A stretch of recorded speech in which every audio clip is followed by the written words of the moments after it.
As a youngster, I had no idea what my aims in life were, but if I like to go back to my early days in primary school, I suppose most of the games we ever played were sword fights, bows and arrows, playing cowboys and Indians.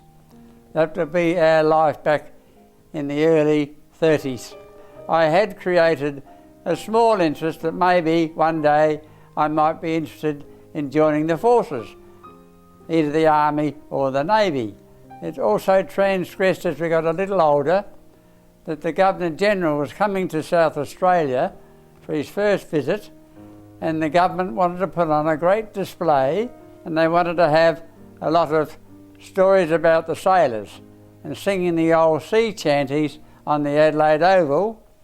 Yes, what shall we do with the drunken sailor? What shall we do with the drunken sailor?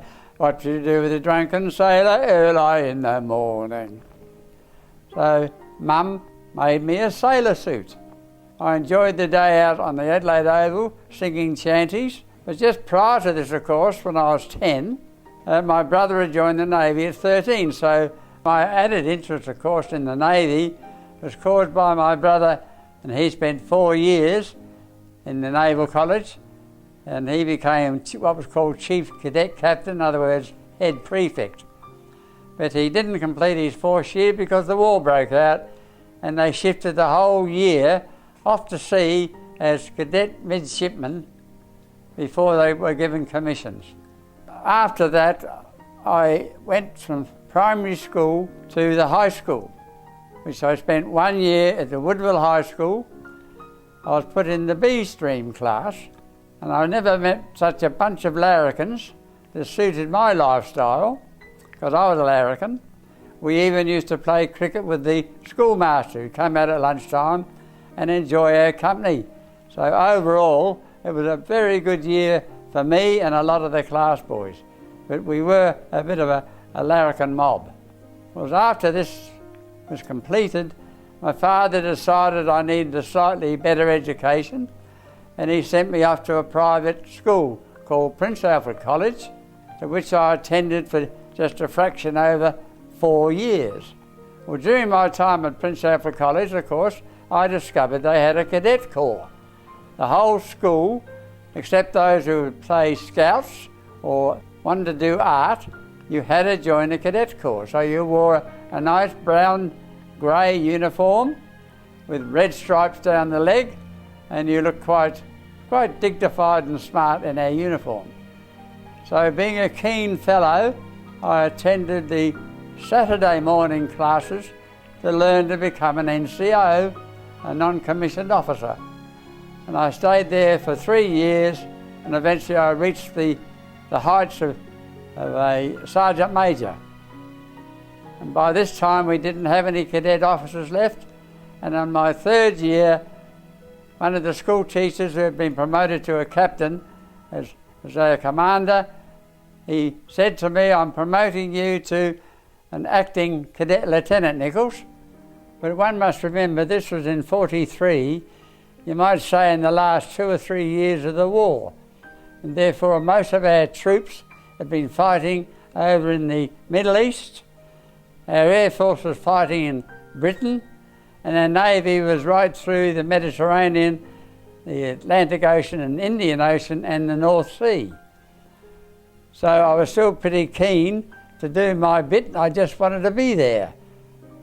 So I volunteered. I had a bit of a fight with my parents over this because they thought, because my brother had already been there for 3 or 4 years of the war, that why should their second son go? So I nagged them all over the Christmas period. They finally signed my papers from memory in January 43. And I joined the Navy because under all the forces, it's the quickest way to see any action if it's going to be.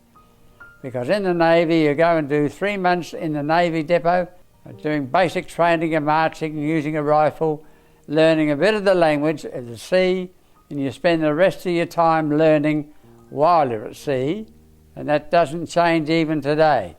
Where do you do your training? You do it at sea. After I called up, I hopped on the train at the Addo railway station. No one came to see me off. I didn't want them to see me off. I wasn't feeling emotional at all, but I went over to what we call Melbourne, hopped another train to Flinders Naval Depot, which they also called HMAS Cerberus, so we wore the cap, HMAS Cerberus. We lined up the first day, and the petty officer in charge said he wants a class leader. No one volunteered till one of my friends. He opened up and volunteered Stan Nichols because he's an ex-sergeant major. So suddenly I'm voted in whether I liked it or not. So the day started off where I had to line the whole class up, and there is a picture of me in my little badge on my arm which says 54 class, and I marched them everywhere. The petty officer found out I was a good trainer, having had nearly 4 years of it in the Army Cadets. So I was constantly training them rifle drill and any other drill associated with weapons, and I marched them all around the depot to every function that we had to witness. So after this basic training was all over, after 3 months, a letter went around that's sort of looking for people who may be interested in getting a commission. So I volunteered my name and applied to enter the officers training school that's called the OTS. That was a 16-week course, which once again we were put through all the sorts of training that you can imagine that one could be put through. We did navigation, we did flags, we did normal seamanship, we touched on a little bit of gunnery. We even spent 1 month on a ship called the Bingara, where I was allowed to fire one shell, 1 4-inch shell. And it didn't hit the target on my head, so I could see I wasn't being marked down as a gunnery officer. So that never occurred. I never found out. Well, after this training, we all did our final examinations in navigation, and I think all of us were successful, even though we never really got the results. They're a little strange in Navy ways about telling you any more than they have to. At 4 o'clock in the afternoon, we were called up before Commander James, and all he said was, "Nichols, Scully, Urquhart, you're on draft tomorrow, AM 0600. Well, being me, I couldn't help myself. "Sir, I'd like to know why we weren't successful." And all he did was repeat it again. "Nichols, Scully and Urquhart, you're on draft at 0600 AM tomorrow morning." And that was it. The fourth man who didn't get it, Bob Spicer, he was already a petty officer, but he's what's called a round rig petty officer. He hadn't finished his time. So they promoted him and squared him off so he could wear round rig uniforms. The round rig are the officers because they wrap their jacket around themselves. They wear a coat. We wear the square rig because everything else is squared off with your collar, etc., etc. Next morning we left the depot, and the thing that annoyed me, I had no chance to get any money out of the bank. All I had in my wallet was 10 shillings, and I'm being sent up north to join the Shropshire. I had been appointed to the HMAS Gascoigne, which is my brother's ship. My brother was the first lieutenant, in other words, second in charge of the Gascoigne. But they found out that they would not permit Australians to have relations in the same ship. And this all resulted from the huge calamity on one of the American cruisers that got torpedoed and sank, where 5 brothers all died on the one trip. And that was a really disgusting state of affairs, that one family got wiped out in one blow. So I was sent to the HMAS Shropshire instead. Anyhow, we got on the train, we cruised all the way through up to Brisbane. The train wasn't too bad, except we were overcrowded. As you can imagine, in dog boxes, as we used to call them, where to be seating for about 8 people. There were 12 of us jammed in. There were fellas lying on the floor, sleeping on suitcases, you name it. It was pretty cramped up. So we get to Brisbane. Because I had no money, I took on being on the Naval Patrol, which is the same as the military police. And I said to Urquhart and Scully, because they were both Queenslanders, I tell you what, if you do the sub for me when I'm in Adelaide, knowing this was never going to happen, I'll sub for you and I'll take over your time on the Naval Patrol. So I became permanent Navy Patrol for a fortnight, 2 weeks. And one of the most interesting interludes was that we had to pick up any drunk on the street after 10 o'clock. There was a fight between an American and a silly sailor who drew a knife on him, and the American shot him, so that caused a bit of a ruckus, as you can imagine. So at 10 p.m. at night, no drunks permitted on the street at all. So we went across the Story Bridge in Brisbane, and just on the other side, down one or two of the back lanes, there was a house with about 8-foot wooden fence around it. It was a brothel. And there was this queue of 20 or 30 fellas lined up, sitting on seats waiting their turn. And guess what? The Aussies were selling their spots to the Americans at $20 a throw. Come and take my seat. Then they'd get on the end of the queue again and start up. Anyhow, we're only 18, us 4 kids with a very junior officer. We had to get the drunks out of the brothel. So my first time ever in a brothel, the madam left us in and she didn't like it at all. No doors or curtains, just beads on the door. And there was this fellow, with his socks on still, going his hardest. And the officer said, "Get him off." We both, 4 of us, went in, 2 each side, hoisted him off the woman, took him outside and dumped him in the truck. It was just like that. Well, I don't think the officer knew really what he was doing. Himself, it must have got the shock of his life. However, we thought it was very bloody funny, believe you me. I've been telling that story for years. I can still see the bloke with his black socks on, with his feet getting all excited. It really was a sight to believe. Anyway, after that we did leave Brisbane on a goods train. They converted steel trucks with 3-tier bunks inside with a 5-gallon ex-paint container for your urinal in the middle of the floor. However, you could get out and walk faster than the train. So most of us never used the bucket because you could run and catch up to the train. But then we arrived in Townsville.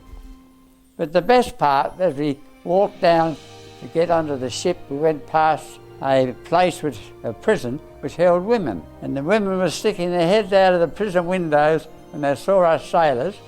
I suppose there were about 10 of us. And did they give us a right royal raspberry? I can't remember all the disgusting words they referred to us as, but we copped a lot. It was really an eye-opener. So anyhow, we got onto the SS Taruna, a very small freight ship. They used to do the trip between Melbourne and Tassie before this. We got on there, and our first interlude of fighting with authorities, when an army officer came up to both Urquhart, myself and Scully, said, "You're both on cookhouse duty." I said, "You got it wrong. We're from the officers' training school." Now that wasn't a lie, was it? I didn't say we got kicked out. And we're on our way to join the heavy cruiser HMAS Shropshire. Well, he got the hint. He didn't come near us again. We got fed like the rest of the troops, but the only dirty deal he did to us is to put our spot for hanging our hammocks starboard side forward, right out in the open, so when the wind blew and the rain blew, the hammock didn't save you at all. You copped the lot. So how we did enjoy that little victory anyway, because neither of us liked the bloke telling us you're on cookhouse duty. So the day we arrived in Moon Bay, there was the ship, 30 feet from the water level to the upper deck, and all the superstructures up higher. And that went up the total height of the ship to the top of the mast was 120 feet. It looked positively massive. The HMAS Shropshire, or I should say the HMS Shropshire, was brought into being.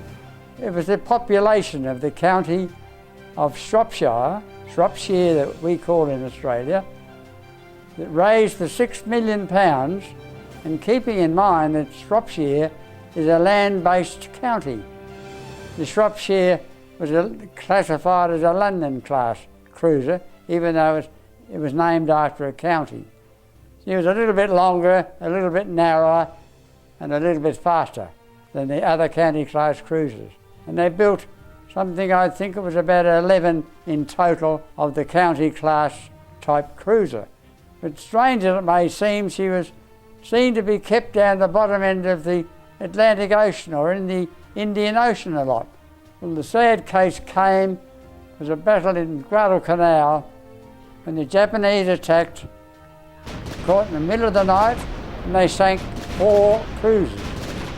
HMAS Canberra was sunk, the 3 American cruisers were sunk, so we needed another heavy cruiser. We only had the Aussie left.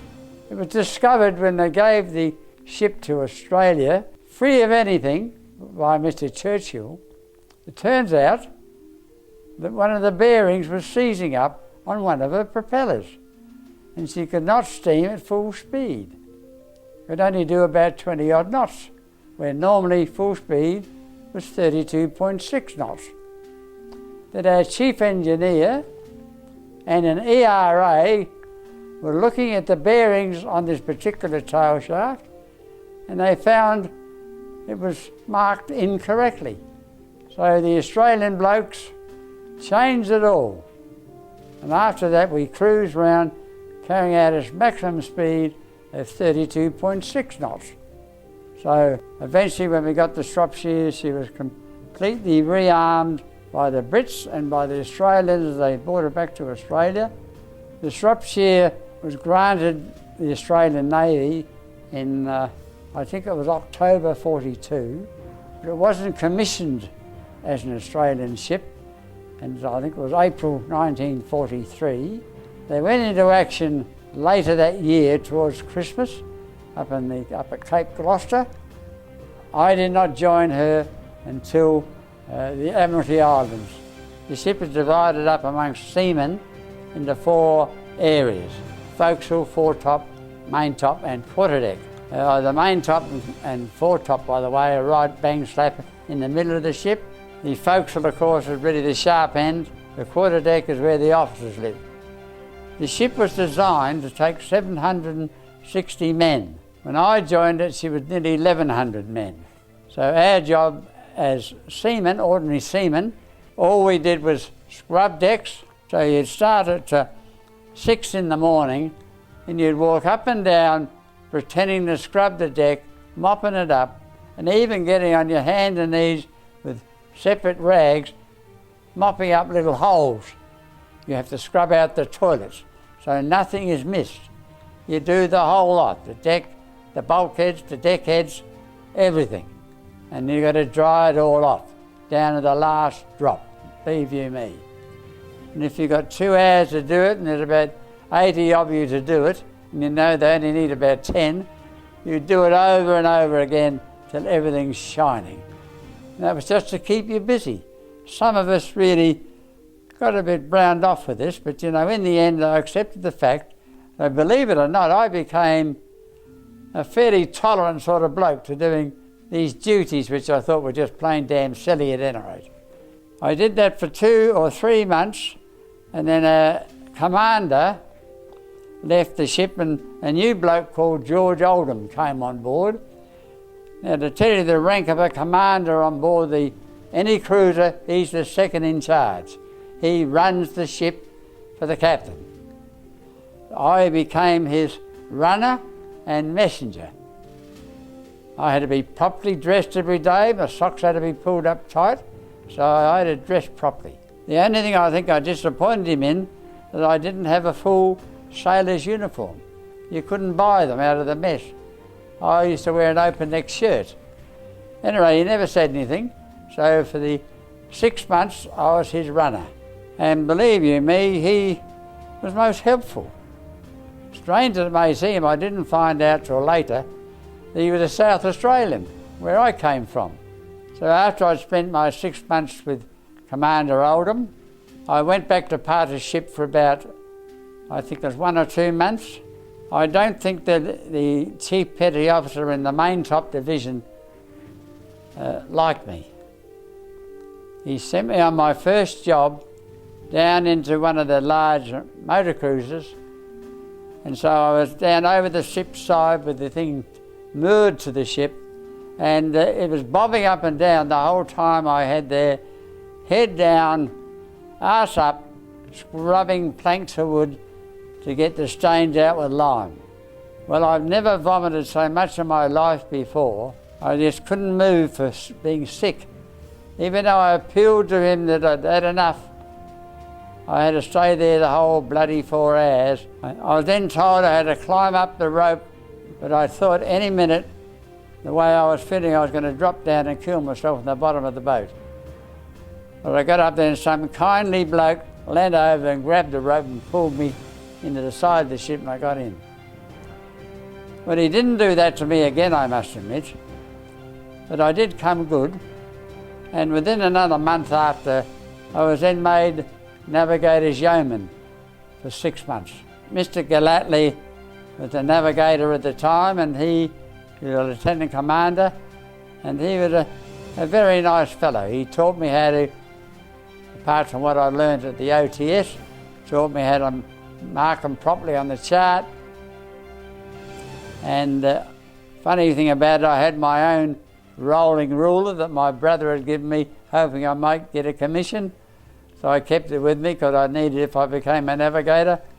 So I plotted all the ships sunk and anything else the commander wanted on their reports to make sure. But I didn't do the work when we were in action bombarding. That was out of the question.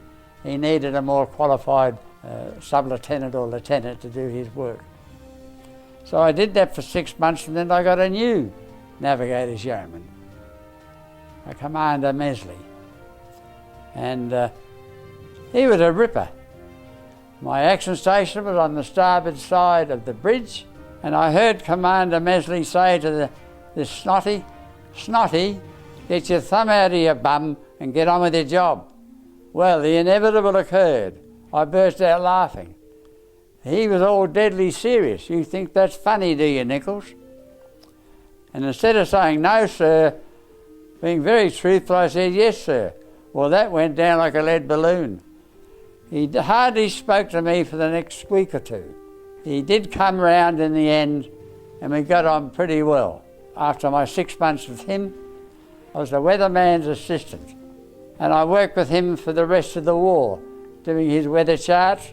I never forecast anything, naturally, because my job was to draw up the chart with the isobars. He would do the forecasting.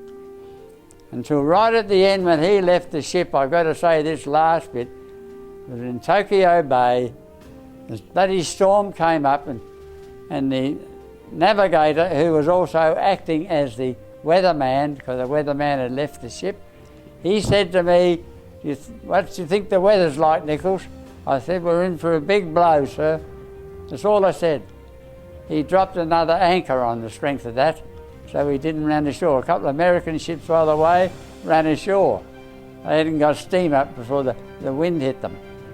He didn't say congratulations or give me a mention in dispatches or anything, but I thought it was pretty good.